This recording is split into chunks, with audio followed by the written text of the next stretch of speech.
Barangay Love Stories. Love Stories. Lahat ng alaala mahalaga, lalo na kung kasama natin doon ang mga mahal natin sa buhay. Hindi matutumbasan yon ang kahit na anong halaga ng pera pag ating sinariwa. Ikaw, kabarangay, anong paborito mong alaala kasama ang mga mahal mo sa buhay? Dear Papa Dudut, para sa akin ay espesyal ang mga nanay. Biyaya sila galing sa langit. Sila yung mga anghel na pinadala ng Diyos para alagaan tayong mga anak. Yan po kasi yung eksaktong pagsasalarawan ko sa nanay Mirna ko. Pero bago ko po umpisahan ang istorya namin ay nais ko po munang bumati ng isang magandang tanghali sa lahat ng bumubuo ng Barangay Love Stories. Pati na rin po sa mga kapwa ko kabarangay na masugid ninyong taga-pakinig. Ang totoo, neto ko lang po na-discover ang programa ninyo. Yon ay noong minsan akong kumain ng tanghalian sa isang karinderya. Programa po ninyo ang umiere sa radyo nila. Simula noon ay nagustuhan ko na po ang mga tinatampok ninyong istorya kaya hinanap ko na kayo online. Ako po pala si Nolan, 32 years old at nagtatrabaho sa isang pribadong kumpanya dito sa Maynila. Masasabi ko na nasa maayos na estado na po ang buhay namin ngayon kumpara noong araw. Kung dati ay sumasala kami sa pagkain, ngayon po kahit papaano ay nabibili na namin ang mga pangangailangan namin. Minsan pag may sumobra, may panluho pa. Malaking bagay po sa akin na maiahon hindi lang ang sarili ko sa kahirapan kundi kasama na rin ang aking pamilya. Isang kahig isang tuka, ganyan po kami noong araw. Pero may trabaho naman ang tatay ko sa peryahan sa lugar namin, Papa Dudut.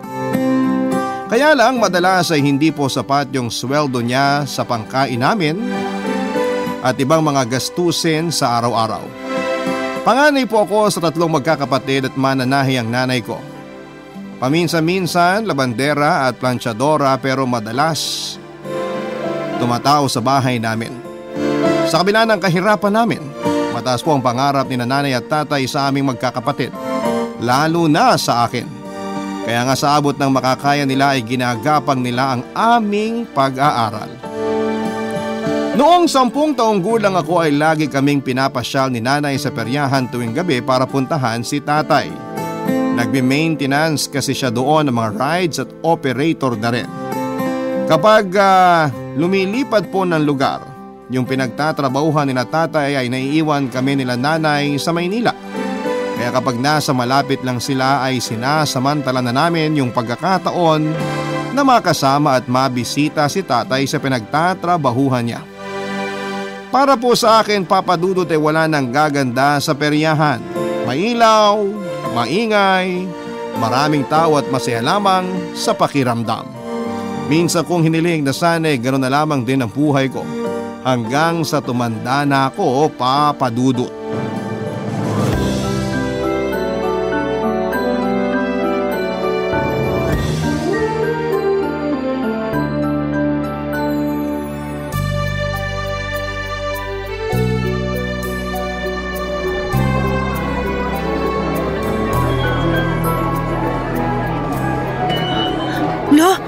Nasaan na si nanay? Nay? Nay, nasaan ka po? Aray ko! Bakit niyo naman po ako binunggo? Nolan? Nolan, anak! Naku, tumayo ka nga dyan. Dali, halika. Naku naman, pagpagin ko nga itong puwetan mo at ang dumi. Ba't ba kasi nakaupo ka sa lupa, anak? May pamunggo po kasi sa akin nung hinahanap ko kayo kaya napaupo ako sa lupa. Ay, ayos ka lang ba, ha? Opo, pero masakit po puwet ko. Ha?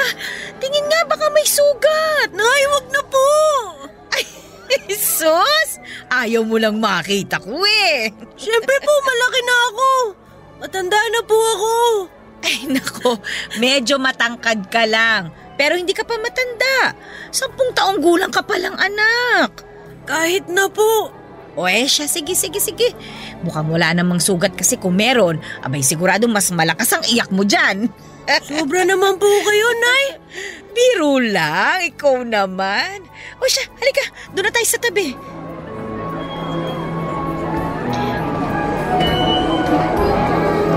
O ayan, dito muna tayo ha. Sigurado ka ba na ayos ka lang, anak? Opo, Nay. Yung mahalaga kasama ko na po kayo. Natakot talaga ako kanina nung bigla kayong nawala sa paningin ko. Akala ko po naiwan niyo na ako. Syempre hindi ako mawawala. Pero natakot din ako nung bumitaw ka sa akin kanina. Ikaw naman kasi. Sabi ko huwag kang aalis sa tabi ko. Saan ka ba nagpunta? May nakita po kasi akong laruan dun kaya nilapitan ko.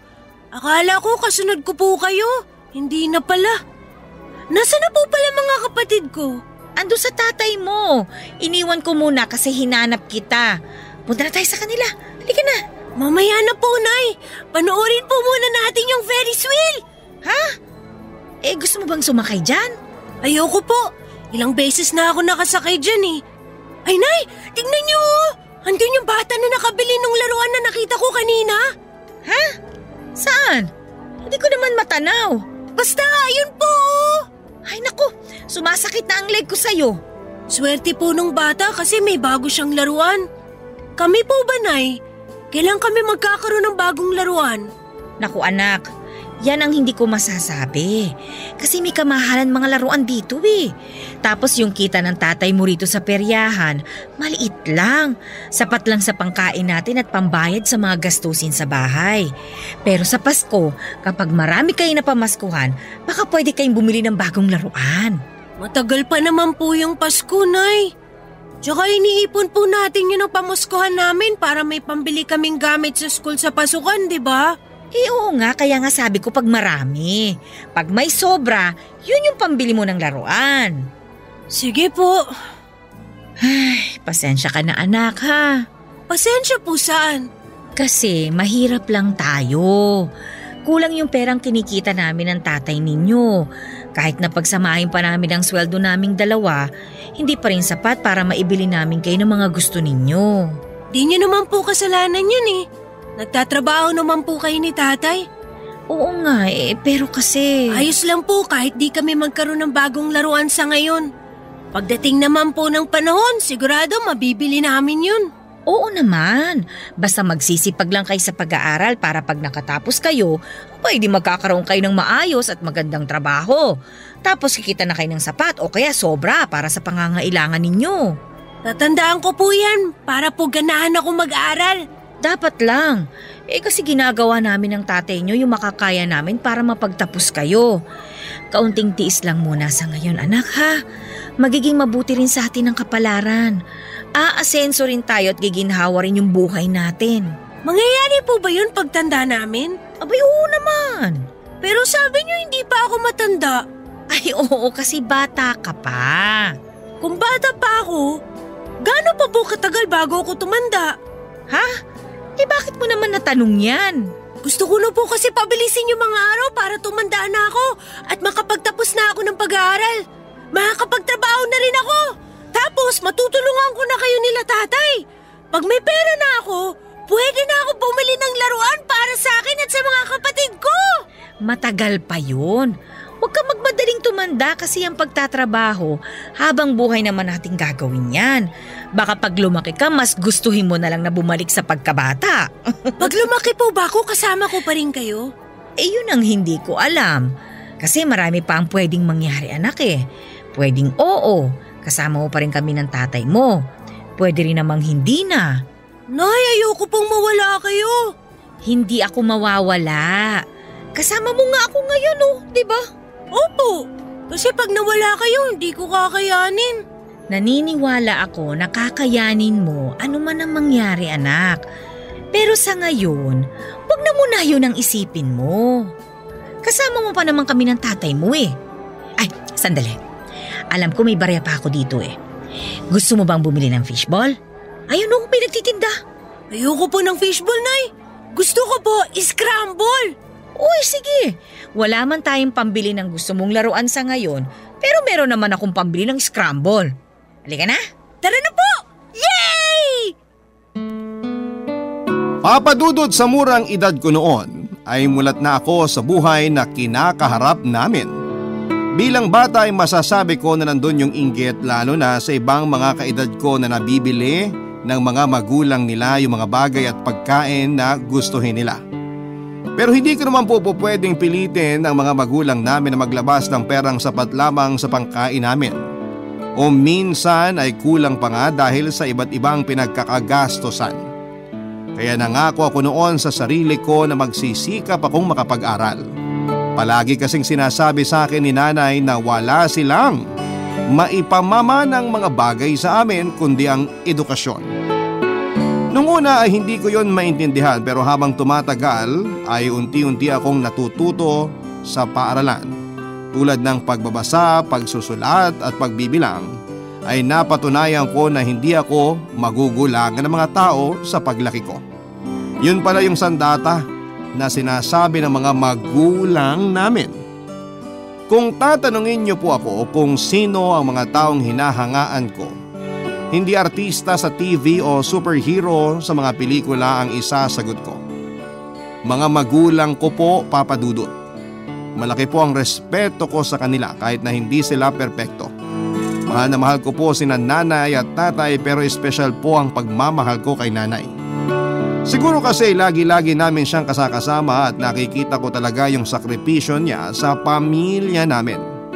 Ginagawa niya yung makakaya niya para alagaan kaming magkakapatid kahit na makukulit kaming mga bata. Natatandaan ko pa nga na alalang-alala si nanay noong isang hapon ay umuwi ako galing sa pag-e-extra sa palengke na putok ang labi, duguan at maputik pa ang uniforme.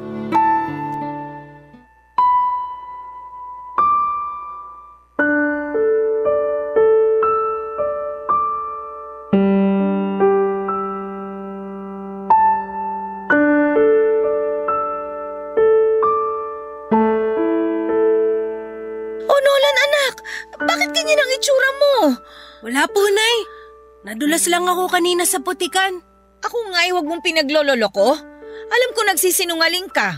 Tingnan mo nga yung sarili mo, oh. Ang dumi-dumi ng uniforme mo. Gusot-gusot. Tapos yung mukha mo. Oh, teka. Dugo ba yan? Oh, dugo nga. May dugo yung labi mo. Gulo-gulo pa yung buhok mo. Ano ba kasing nangyari sa'yo, anak? Inaway po ako ng mga bata dun sa palengke kanina. Ha?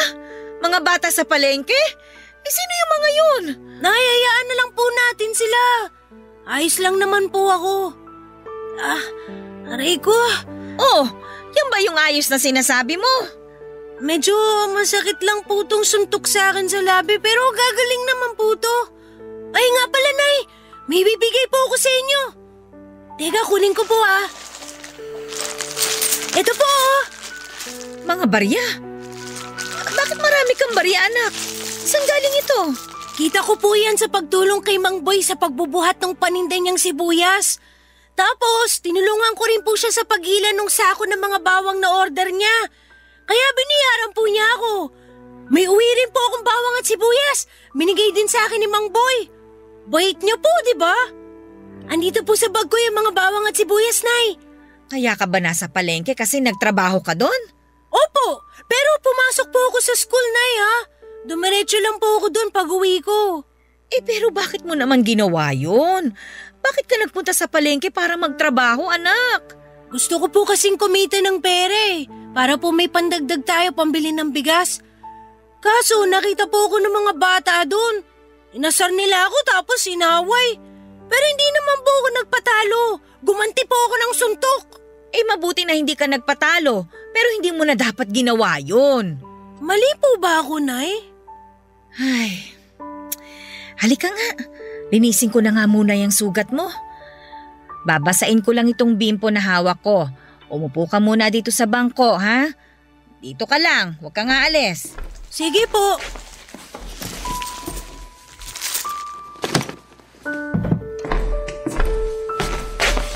Asa na yung labi mo?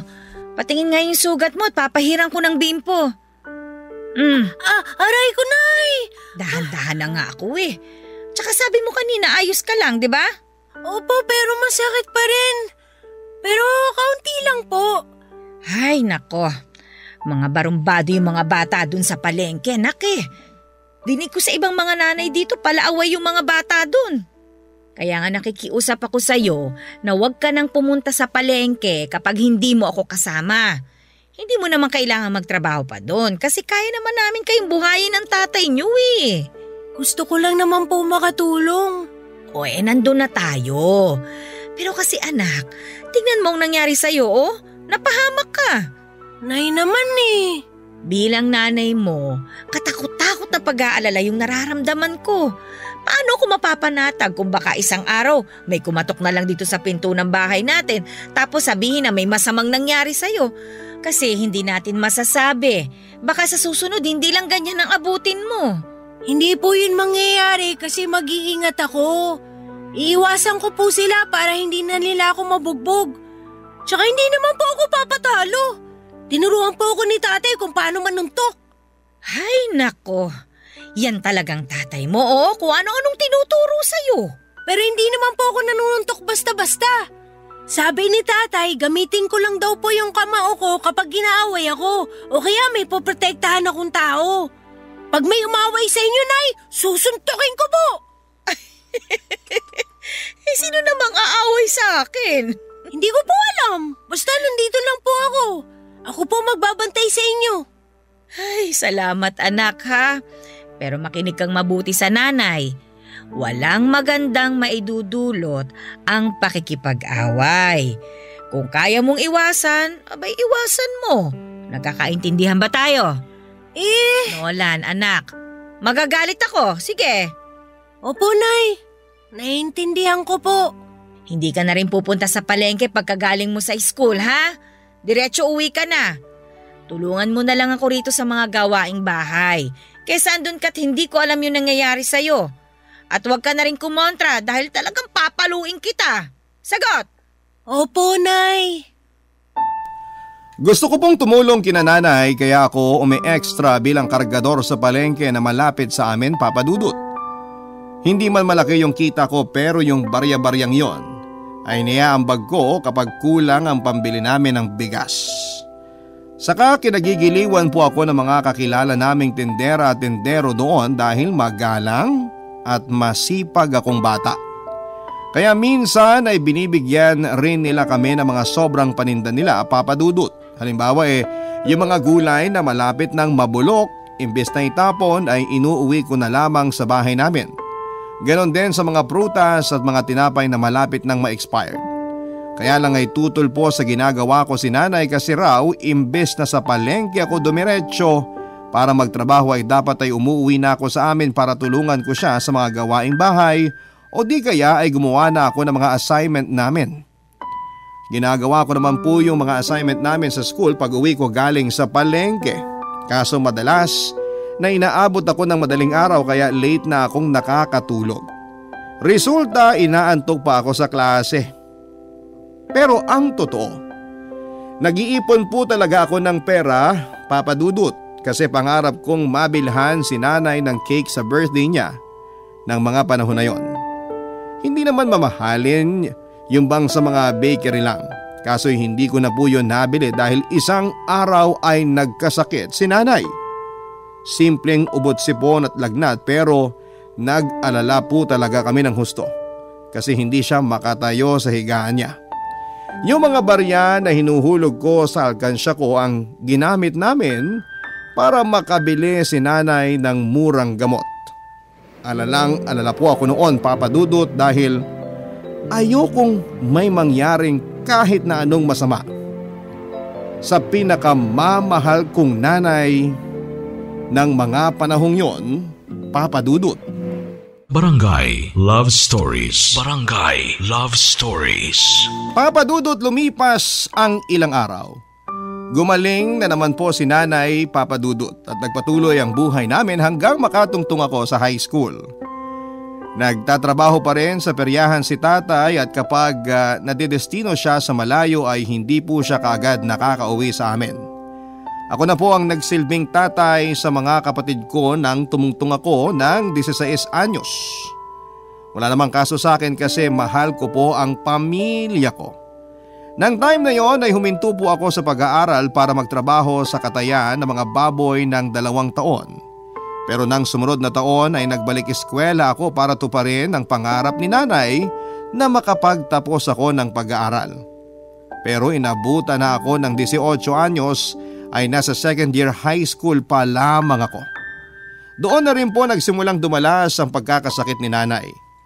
Lagi po siyang inuubo pero pinagsasawalang bahala lamang niya. Iinuman na lamang daw niya ng herbal medicine katulad ng oregano kaya nawawala naman pagkalipas ng ilang araw. Hindi po kasi namin siya kayang ipadoktor, Papa Dudut. Kulang yung pera namin at yung ipon ko ay nauubos dahil ginagamit ko sa mga projects namin sa eskwelahan. Doon ko na rin po kinukuha yung mga pambaong ko para hindi na nakadadagdag sa isipin ng mga magulang ko. Pero na mga panahon na yon, desidido ako na mabilhan ng cake si nanay sa kaarawan niya. Kaya naman namasukan po ako sa itika ng tiyuhin ko bilang pastol ng mga itig at tagalinis ng kulungan para madagdagan ang perang nakalaan pambili ko ng cake. Hindi nga nagtagal ay nakaipon ako ng sapat kaya sinorpresa ko si nanay noong sumapit ang espesyal na araw ng kapanganakan niya, Papa Dudut.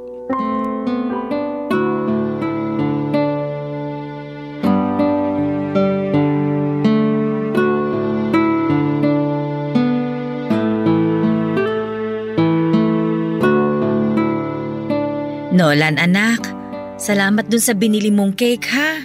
Wala pong anuman. Natikman niyo na po ba, Nay? Oo, masarap.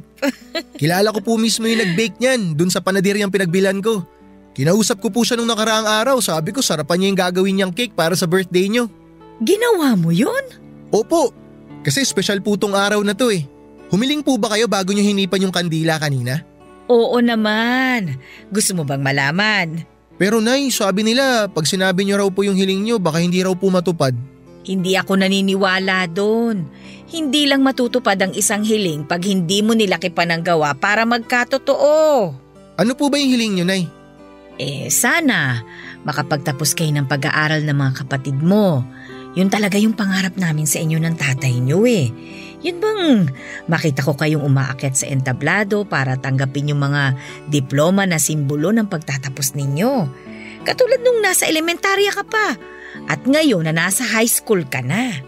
Kahit medyo huli na po ako na nakapag-aral ulit? Oo, buti nga naisipan mo pang ipagpatuloy yung pag-aaral mo eh. Sabi niyo nga po na ang hiling niyo para sa birthday niyo makapagtapos kami ng pag-aaral. At gusto niyo na makita kaming umakyat sa entablado kasi pangarap niyo yun. Gusto ko po natuparin yun, Nay. Gusto ko pong tuparin yun para sa inyo. Salamat anak ha. Napakaswerte ko na naging anak kita.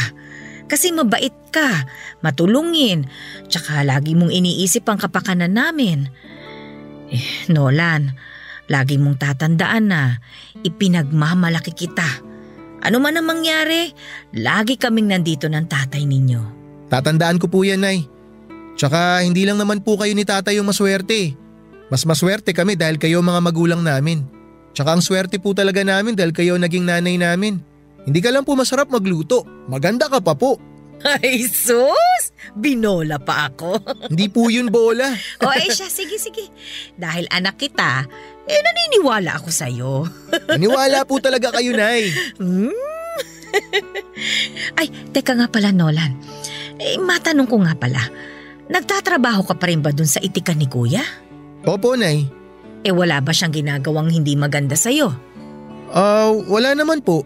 Mabait po si Tito. Yung totoo. O, diba?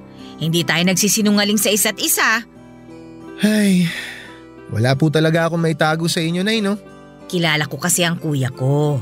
Masakit magsalita yun eh. Kaya nga nagtataka ako bakit doon ka pa rin namamasukan. Pwede naman sa iba na lang kung gusto mo talagang magtrabaho, anak. Umalis ka na lang doon. Ayoko kasi na pagsabihan ka niya ng hindi maganda.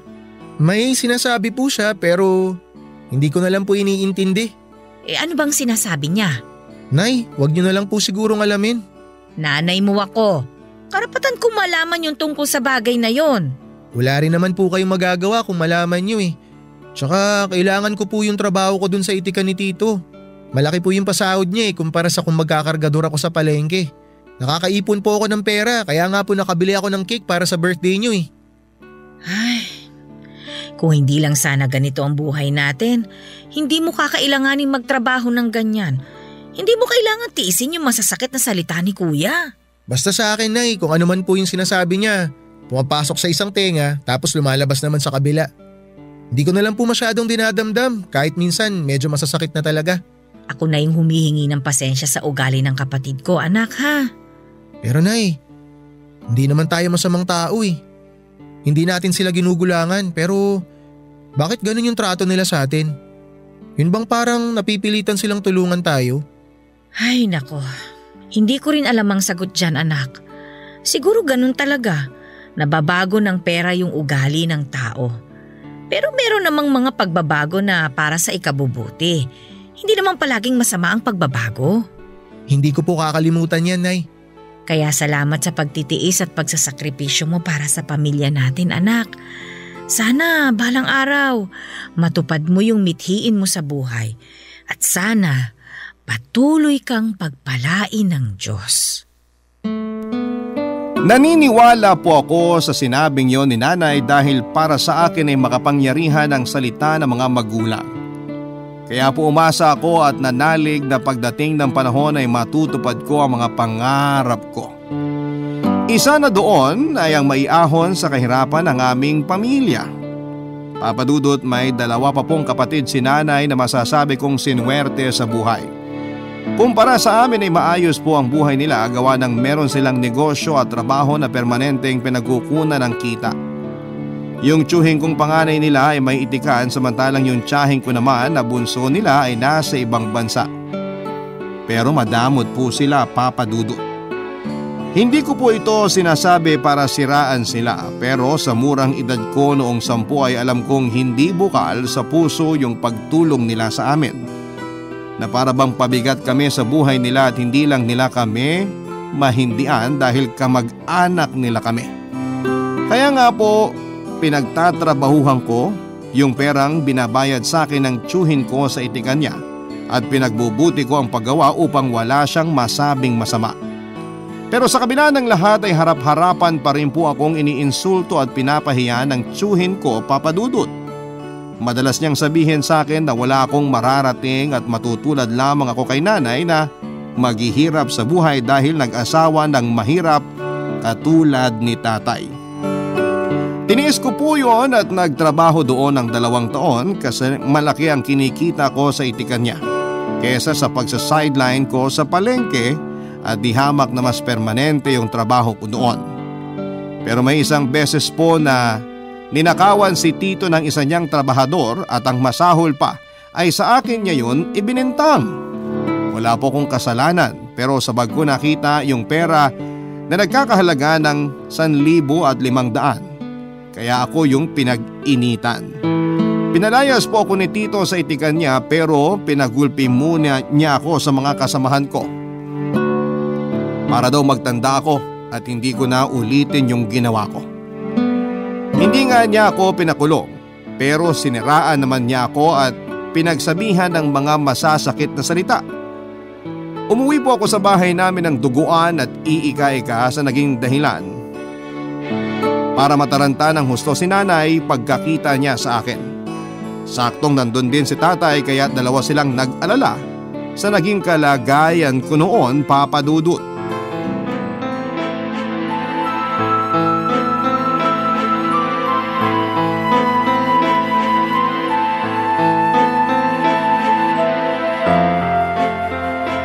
Ay, hindi ko akalain na gaganyanin ka ni Kuya. Pupuntahan ko siya sa bahay nila. Mag-uusap kami. Kung kailangan ko magpabarangay, gagawin ko. Nay, huminahon po kayo. Paano ako hihinahon? Sige nga. Bugbog sarado ka, Nolan. Kulang na nga lang malumpo ka, anak. Pero bakit ka ba pinabugbog ng tiyuhin mo, Nolan? May ginawa ka bang mali? Wala po, Tay. Mukhang pinag-initan lang ako ng ibang trabador niya dun. May nagnakaw po kasi ng pera kay Tito tapos nakita po sa bag ko. Hindi mo naman ginawa yon, Nak. Siyempre hindi ko po gagawin yun, Tay. Hindi po ako magnanakaw. May gusto po kasi magpaalis sa akin sa itikan ni Tito kaya siguro pinlano nilang gawin sa akin to. Sinadya nila para mapagbintangan ako. At paniwalang paniwala naman si Kuya na ninakaw mo yung pera. Ay, ganun na nga po, Nay. Nagpaliwanag po ako pero hindi niya po ako pinakinggan. Pinagsalitaan niya po muna ako ng hindi maganda bago niya ako pinagulpi. Tapos, pinalayas niya po ako sa itikan. Yung hindi ko maintindihan, bakit kailangan ka pa niyang ipabugbog? Para raw po magtanda ako. Yun na lang daw po kaysa ipakulong niya ako. Napaka-demonyo niya! Herman, samahan mo ako kina Kuya. Kahit nakatatandang kapatid ko pa siya, hindi ko palalagpasin yung ginawa niya sa anak ko. Magkademandahan na kami, wala akong pakialam! Nay, wag na po. Anong wag na? Nakikita mo ba yung itsura mo? Putok yung nguso mo, oh. May pasa ka sa magkabilang mata. May bukol ka pa. Naku naman, Nolan! Herman, kumuha ka doon ng yelo. May pinabili ako sa bunso natin. Dalian mo! Sige, teka lang. Nay, natatakot po ako sa pwedeng gawin ni Tito. Sabi niya po kasi kapag bumalik ako ron, ipapadampot niya na ako sa mga pulis Hayaan na lang po natin, Nay. Kaya wag na po kayong sumugod dun, baka madamay pa kayo. Oh, etong yelo. Nolan, lagay mo to dyan sa bukol mo. Salamat po, Tay. Akin na po. Ipapatong ko po dito sa bukol ko. Paano ko hahayaan? Tingnan mo nga yung itsura mo. Mirna, kumalma ka. Baka mamaya mapano ka. Ewan ko sa'yo, Herman. Para kang walang pakialam sa panganay mo. Nakikita mo ba yung itsura ni Nolan? Ayos lang po ako, Nay. Di naman po ako napuruhan Ipapahinga ko lang po to tapos gagaling rin po agad yung mga sugat ko. Makinig ka sa anak mo. Mamaya ikapahamak pa natin yung pagiging padalos-dalos mo. Magulang ako. Natural sa aking magkaganito kasi anak ko yung inagrabyado. Anak ko rin naman si Nolan At nagagalit din ako dun sa kuya mo dahil sa ginawa sa anak natin. Pero kung nakikinig ka sa panganay mo, maiintindihan mo na may dahilan kaya sinabi niyang hayaan na lang. Tama po si Tatay, Nay. Hindi ko lang kasi maintindihan kung bakit kailangan kang ganunin ni Kuya. Ikaw naman kasi anak. Sinabihan na kita na umalis ka na doon. Oh, hindi ka nakinig. Ayan tuloy ang nangyari sa'yo. Alam ko po na kasalanan ko naman kasi hindi ako nakinig sa inyo. Sorry po, Nay. Ano pa nga bang magagawa ko? Nangyari na, nandyan na yan. Basta obserbahan mo yung sarili mo, ha? Kasi kapag may nangyaring hindi maganda sa'yo, hindi nyo na ako mapipigilan pa. Susugurin ko talaga si Kuya. Wala akong pakialam sa kaya niyang gawin kasi mali ang ginawa niya sa'yo, anak. Opo, Nay. Sige po. Obserbahan ko po ang sarili ko.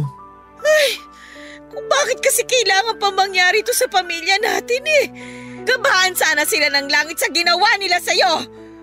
Ay, Nay, kumalma na po kayo. Ay, naku. Maiwan ko nga muna kayo dyan. Magsasaing muna ako nang makapaghapunan na tayo. Nak, masakit pa bang bukol mo? Hindi na po masyado, Tay. Nakatulong po tong yelo. Salamat po. Ay, sandali, Tay. Day off niyo po ba? Nabanggit niyo po kasi nung nakaraan na sa Makalawa pa po kayo uuwi. Nak, yun nga May nangyari sa trabaho ko ngayon lang. Ano po yun? Natanggal ako. Natanggal kayo? Bakit po? Nagbawas ng mga trabahador. May hina raw kasi kita ng perya. Wala nang may papasweldo sa amin. Tapos kasama ako sa mga naalis. Kasi nga di naman ako malakas sa may-ari. Puro kamag-anak na niya yung mga nandun Sino lang ba ako? Ganun po ba, Tay? Oo Pero huwag kang mag-alala. Sinabi ko sa nanay mo na bukas din maghahanap ako ng mapapasukan. Siyempre, kailangan pa rin natin kumain. Sasama po ako, Tay. Maghahanap din po ako ng bagong trabaho. Wag na. Tingnan mo nga yung itsura mo. Saka baka pag narinig yan ng nanay mo, nako sigurado, tututol yun. Pero Tay, gusto ko pong tumulong sa pamilya natin. Naiintindihan ko naman yun. Pero kami yung mga magulang. Ako yung tatay, kaya dapat ako yung nagpupursige. Pag-aaral mo ang atupagin mo, Nolan. Kasi pag nakapagtapos ka, magtatrabaho ka rin naman. Sulitin mo na lang yung mga panahon na hindi mo pa kailangang magbanat ng buto. Galit na galit po si nanay dahil sa ginawa sa akin ng tiyuhin ko. Kitang-kita ko po yung gigil niya at kagustuhang manapak ng tao pero pinigilan namin siya ni tatay. Kung sabagay, ako man na maging magulang ay hindi ko rin hahayaang mapahamak ang aking anak, lalo na kapag kamag-anak ko ang may kagagawan. Pinagalitan din ako ni nanay dahil hindi ako nakinig sa kanya na huwag nang mamasukan sa itika ng tiyuhin ko na naging dahilan pa para mapahamak ako. Pero hindi lang yon ang nangyari sa akin, ang dinamdam namin ang gabing yon, Papa Dudut. Matapos ngang sabihin ni tatay na wala na siyang trabaho sa peryahan at sa kabila ng lahat, ramdam ko na kahit kailan ay hindi nawala ng pag-asa ang mga magulang ko. Kinabukasan, naghanap po kaagad ng trabaho si tatay at nakapasok siya bilang construction worker. Papa Dudut, ibinigay ko po yung huling sweldo ko kay nanay na ginamit niya na pampuhunan para makapagtinda siya ng banana Q at kamote Q sa barangay namin. Napakasipag po ng nanay ko na maglako. Yun bang tipong umulan man o umaraw ay hindi siya napapagod dahil gusto niyang makatulong sa tatay namin. Kaya lang dahil sa sipag niya ay naabuso niya ang kanyang katawan. Yung dating ubo na iniinda niya ay lumala pa at nauwi sa pulmonya na huli na naming nalaman. Hindi na po yun naagapan na naging dahilan ng kanyang agarang pagkamatay, Papa Dudut. Barangay Love Stories. Barangay Love Stories. Namatay po si nanay bago ako magtapos sa high school at hindi na po niya ako nakitang umakyat sa entablado. Pangarap pa naman niya na mapanood akong tinatanggap ang diploma ko na simbolo ng aking pagsisikap sa pag-aaral na may kalakip na sakripisyo nila ni tatay.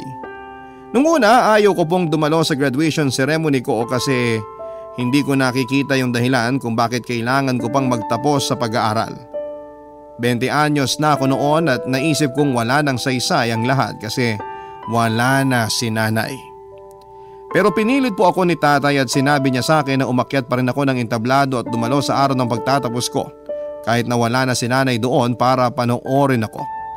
Sigurado naman daw na pumapalakpak siya sa langit dahil sa tagumpay ko. Kaya pumunta po ako noon sa graduation ceremony na habang nasa bulsa yung larawang kupas ni nanay. Para kahit na wala na siya ay alam kong kasama ko pa rin siya. Pagkatapos ng araw na yon ay muli po ako nawala ng direksyon sa buhay, Papa Dudut. Hindi ko na po nakikita yung sarili ko na tutuntong pa sa kolehiyo para ipagpatuloy ko ang pag-aaral ko. Gusto ko na lamang pong magtrabaho at kumita ng pera. Ewan ko pero sobrang baba po ng tingin ko sa sarili ko noon. Tapos ay wala na si nanay, wala na yung taong dahilan. Kaya nagsisikap akong makapagtapos ng pag-aaral. Ang sabi nila magbabago po ang lahat pag namatayan ka ng magulang. Na araw-araw dadalhin mo sa puso mo yung kakulangan na kasama nila noong inihatid sila sa kanilang huling hantungan. Tapos ay kasama po nilang inilibing sa hukay yung bahaging yon ng puso na kahit kailan ay hinding-hindi na mapupunan pa ng kahit na ano pang maaaring maging dahilan para mabuo ito. Pero may dahilan kung bakit dalawa ang magulang natin.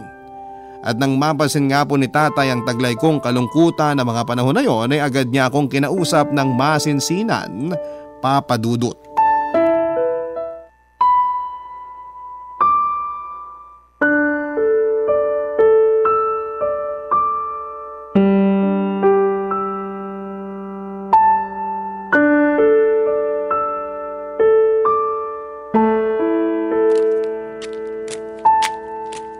Nak, anong ginagawa mo rito sa labas?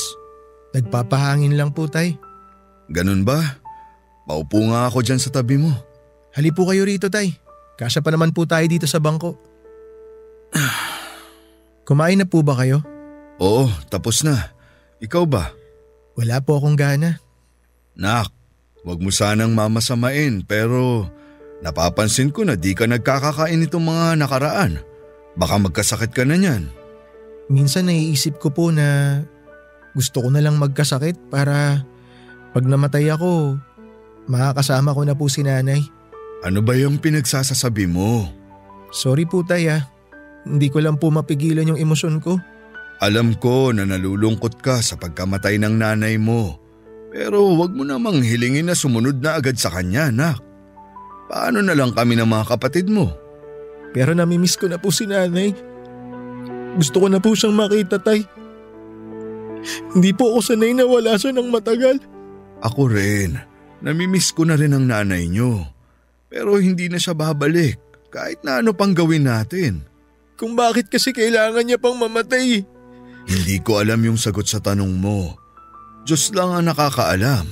Siya yung may hawak ng buhay nating mga tao. Hindi po ba ako narinig ng Diyos nung nagdasal ako? Kasi kung narinig niya, bakit hindi po niya pinagaling si nanay? Bakit po niya kinuha si nanay sa atin? Galit po ako sa Diyos, tay.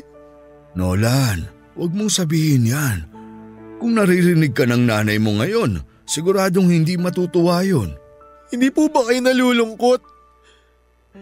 Kasi sa nakikita ko, parang hindi naman po kayo apektado sa pagkamatay ni nanay. Ay, apektado ako. Hindi lang ikaw. Apektado rin yung mga kapatid mo. Pero kung magpapadaig ako sa emosyon ko, paano na kayo? Kung alam mo lang na gabi-gabi, tinatanong ko rin ang Diyos sa mga panalangin ko kung bakit kailangang mawala sa atin ang nanay niyo ng ganun kaaga. Walang sandali na hindi ako umiiyak ng mahina at patago kapag naaalala ko siya. Pero lahat ng yun, hindi ko pinapahalata sa inyo. Kasi ayokong panghinaan kayo ng loob kapag nakita niyo akong natatalo ng nararamdaman ko. Tatay ako eh. Kailangan kong magpakatatag. Meron pa akong mga anak na dapat intindihin. Pasensya na po kayo, tay ah. Masyado po ako naging makasarili. Hindi ko na naisip yung nararamdaman nyo. Pati na rin yung mararamdaman ng mga kapatid ko. Ganun talaga pag nasasaktan ng tao. May mga bagay silang nasasabi pero di naman nila sinasadya. Alam ko na hindi mo ugaling magbitiw ng ganung mga salita basta-basta. Kaya ayos lang yun, nak. Pero kasi ngayong wala na po si nanay. Hindi ko na po alam kung paano umusad, tay. Anong ibig mong sabihin? Para po kasing huminto yung mundo ko. Hindi ko na po alam kung anong susunod kong gagawin. Anong di mo alam? Posible ba yun? Alam mo, Nolan, yung pangarap sa'yo ng nanay mo, hindi ba?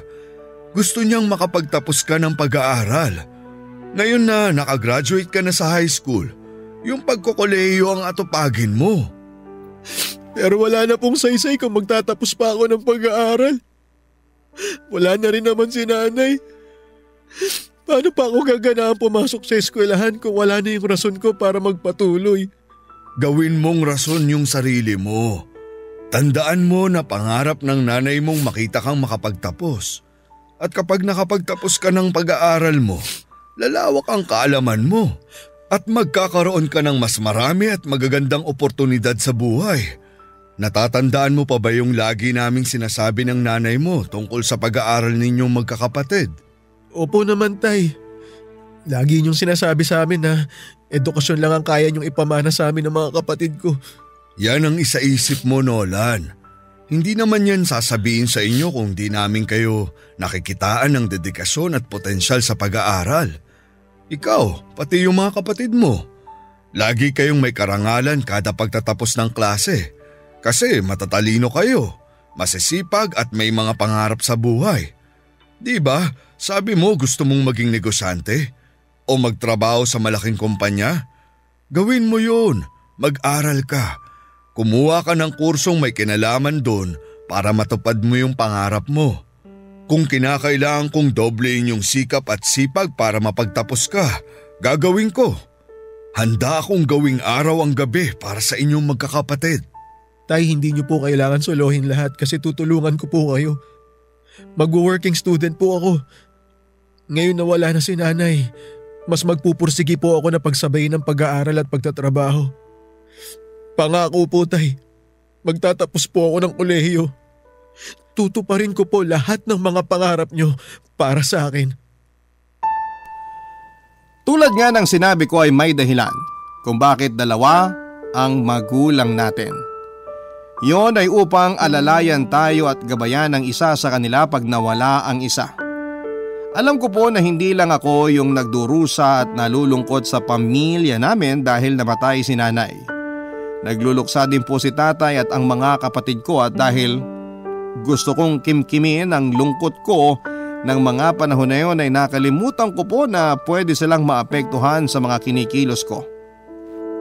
Mabuti na lamang at nandyan po si tatay at aaminin ko po na nabuhayan ako ng loob at naliwanagan ang aking isipan noong kinausap niya ako. At mas nagningas yung pagnanasa ko na makapagtapos sa kolehiyo bilang katuparan sa hiling noon ng nanay ko. Kumuha po ako ng kursong may kinalaman sa business, Papa Dudut. Nakapagtapos po ako at proud kong dinala sa puntod ni nanay ang diploma ko. Tapos nagsimula na ako maghanap ng trabaho at nakapasok naman ako sa isang pribadong kumpanya na masasabi kong maayos ang pasweldo. Nagsikap po ako para umangat sa karera ko at nagbunga naman yon nang ma-promote ako. Hindi na lamang ako kumikita ng sapat kundi sobra pa para sa pangangailangan namin. Pinagretiro ko na po sa pagtatrabaho sa construction si tatay at pinatayuan siya ng maliit na tindahan. Yung kita naman noon ay nasabing tindahan ay pantustos sa pag-aaral ng mga nakababata ko pang mga kapatid. Ako na po ang tumayong breadwinner ng pamilya namin hanggang sa nakapag-asawa ako, Papa Dudut. Doon ko na mas dinagdagan ang pagkakakitaan ko upang matustusan ang pangangailangan naming mag-asawa. Mabuti na lamang at wala pa kaming anak ng misis kong si Milet dahil bukod sa sinusulit namin yung panahon na kaming dalawa pa lamang ang magkasama ay pinag-iipunan pa namin yung pagdating ng aming anak. Isang gabi, mag-isa po akong umiinom sa sala ng apartment namin ni Milet. Tapos ay nakita niya ako at sinaluhan. Noong oras po na yon ay may napagkwentuhan kaming dalawa, Papa Dudut.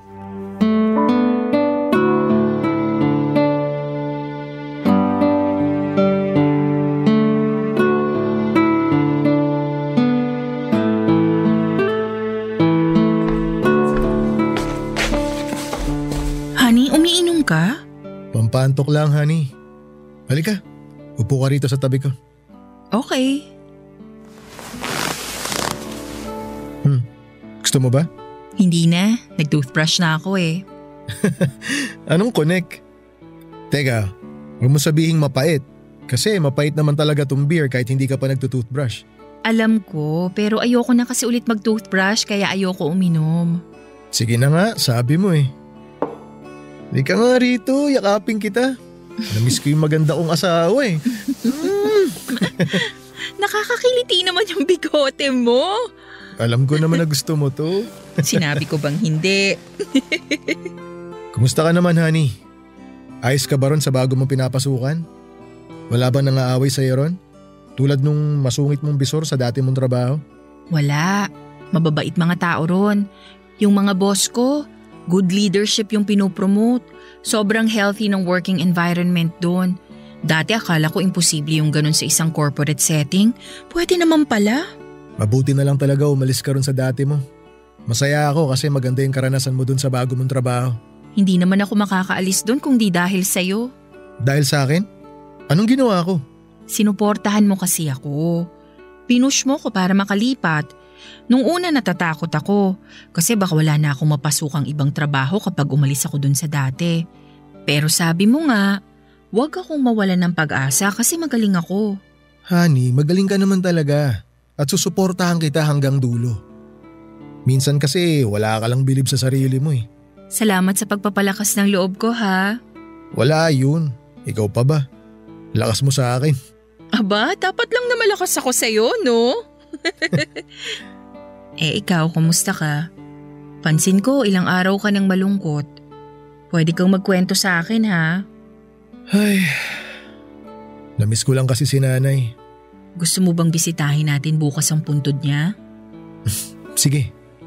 Honey, alam mo naman siguro na proud sa'yo si nanay mo, 'di ba? Kasi kahit wala ka na, tinupad mo yung pangako mo sa kanya na magtatapos ka ng pag-aaral. Tapos tingnan mo ngayon, natutulungan mo yung pamilya mo. Sana nga proud sa akin si nanay. Hindi ko kasi mapigilang isipin na kung sakaling buhay pa siya ngayon, sana na ibibigay ko rin sa kanya yung mga bagay na hindi ko maibigay sa kanya noon. Kasi nga noong mga panahon na yun, wala pa akong maayos na trabaho. Hindi pa ako kumikita ng pera. Nakakapanghinaya nga kung tutuusin, pero nagawa mo naman na ibigay lahat ng kaya mo sa tatay mo, pati na sa mga kapatid mo. Kung nasan man ngayon si nanay, nakikita niya yung sakripisyo at pagsisikap mo.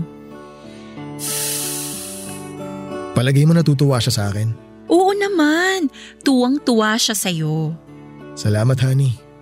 Gumaan loob ko sa mga sinabi mo. Nakita ko sa'yo yung dedikasyon mo sa buhay. Yung pagsasakripisyo mo, pagpupursige at pagmamahal mo sa pamilya mo. Yun yung mga katangian mo na nagustuhan ko sa'yo. Yun lang talaga? Paano naman tong kagwapuhan ko? Kasama na yun, syempre. Lakas ko talaga sa'yo. Payakap nga ulit. Bango-bango ng misis ko, nakakagigil. Naku, nang bola ka pa. Sinasabi ko lang naman yung totoo. Naniniwala naman ako. O basta ha, huwag ka na masyadong mag-alala o malungkot.